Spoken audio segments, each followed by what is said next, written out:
Ang Pasko mao kini nga atong paghinumdom ingon man ang atong pagpasalamat sa dakong gasa sa Dios sa iyang kaugalingon diin gikan ko sa langit ni kanaog sa dinhi sa yuta aron sa pagluwas kanato. Busa ang pinakadakong gasa sa Dios mao ang iyang kaugalingon nga iyang gihatag ngadhi kanato.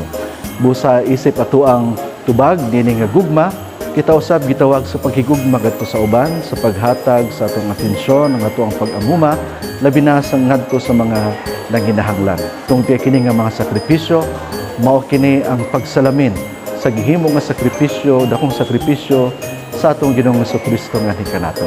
Sa makausapa kini si Father Quincy Jones Unduna sa Concepcion, Misamis Occidental.